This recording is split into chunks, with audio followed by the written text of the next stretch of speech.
Olá pessoal, tudo bem? Hoje eu estou aqui fazendo esse vídeo aqui pelo celular.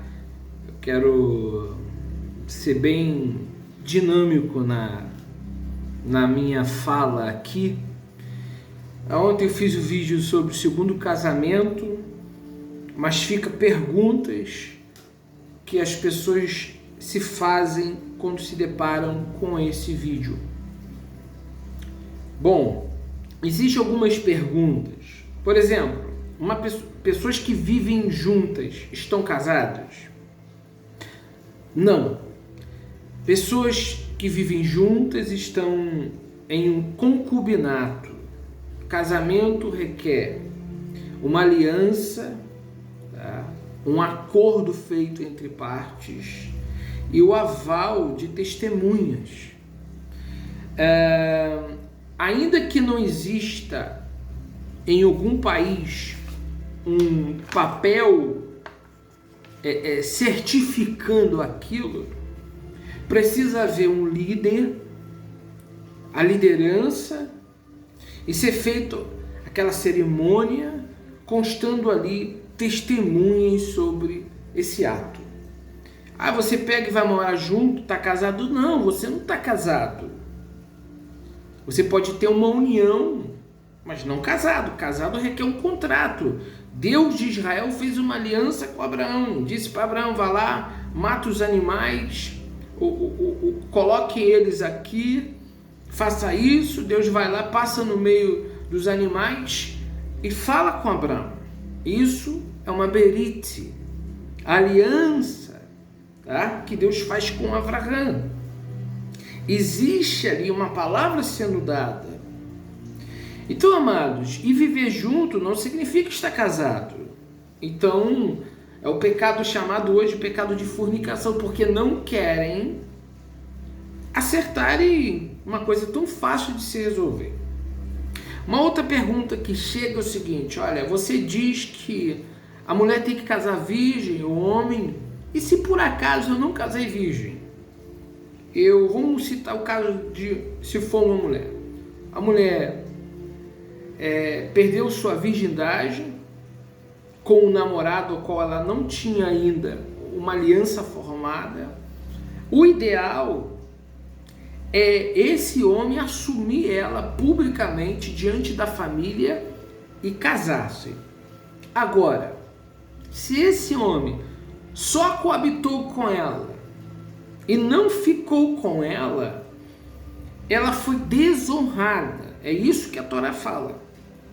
E a desonrada pode casar? A desonrada não é divorciada, tá? A desonrada teve relações e não se casou com a pessoa. Então sim, é possível. Tamar, a filha de Davi, foi desonrada e ela se casou. Então a gente precisa ter em mente que o ideal, o correto, o que Deus quer, dois jovens, aí não importa a idade, se é jovem, se não é, mas duas pessoas solteiras se casarem e ter sua vida. Porém, você praticou relações com uma, com duas, com três pessoas, você teve uniões espirituais, mas não teve contratos afirmados. Então é preciso se casar. E aí sim, um casamento requer uma aliança formada. Se existe alguém valida a bênção, por exemplo, eu fiz o casamento da minha filha. Cheguei e abençoei eles, citei as bênçãos e haviam testemunhas. Depois ela foi no fórum e certificou. Mas eu fiz o casamento dela diante de testemunhas que estiveram aqui. O tio dela estava aqui com a sua esposa. E tinha outras pessoas, então certificaram, foram testemunhas oculares. Então, o casamento, aí depois ela foi no fórum e apenas certifica o que foi feito. Você não foi abençoada, não foi feito um contrato verbal, porque a nossa palavra tem um peso no mundo espiritual extraordinário. Por isso, quando você está fazendo um casamento, você aceita fulano como esposo? Você aceita fulana como esposa? E ali está sendo um contrato verbal feito, diante de testemunhas sendo feito aquilo. Então, nesse caso, se houve um casamento, está casado. Se não houve, foi desonrada, tá? Então, não é o mesmo caso. Então, uma mulher que foi desonrada, ela pode se casar. Agora, quais complicações? A conexão física, ela também é espiritual, porque envolve a vida daquela pessoa que se conecta à sua. Precisa ter um trabalho de libertação. Pessoas que vêm do mundo, que só viveram na zoeira, viveram praticando relações sem casar, elas precisam primeiro serem tratadas espiritualmente, confessar os seus pecados diante de Deus para ter uma vida conjugal correta. Muitas pessoas estão cheias de links espirituais, não entraram em uma conversão genuína e já querem se casar. Então a pessoa, para se casar, tem que estar alinhado com Deus, para que possa então ter um matrimônio que não vai se desfazer com o tempo. Então é preciso pedir perdão a Deus pelas práticas que foram praticadas no tempo da ignorância, e a partir desse momento se firmar da sua palavra. O ser humano dá a palavra e não cumpre. Qual o problema hoje? A pessoa se divorcia, mas deu a palavra que ia ficar com a mulher até o resto da vida. Olha, cuidado com o que você fala, um voto que você faz. Você diz assim, eu hoje, o líder religioso pergunta se você aceita fulano de tal, na doença, na tristeza, na dor, até que a morte separe. E a pessoa diz, eu aceito. Deus aceitou essa palavra. Quando você faz um acordo verbal, o céu aceita.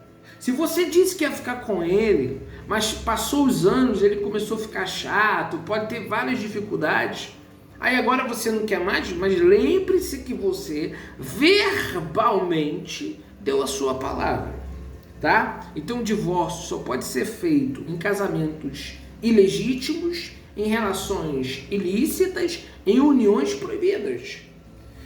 Se você casou solteiro com uma solteira, estão casados até que a morte os separe. Não importa se a pessoa é chata, se a pessoa não te entende, se há problemas de compatibilidade, né, de gênero, ou ideias. Teu marido, tua esposa, você tem que orar a Deus, você tem que saber lidar. Em casos extremos, vai se separar e ficar sem casar. Tá? Essa é a recomendação bíblica. Então vem aqui tirar essas dúvidas, aquelas pessoas que estão aí com dúvida ainda em alguns aspectos. Se você tiver pergunta acerca do assunto, essas questões que envolvem o matrimônio, mesmo que seja antes, né?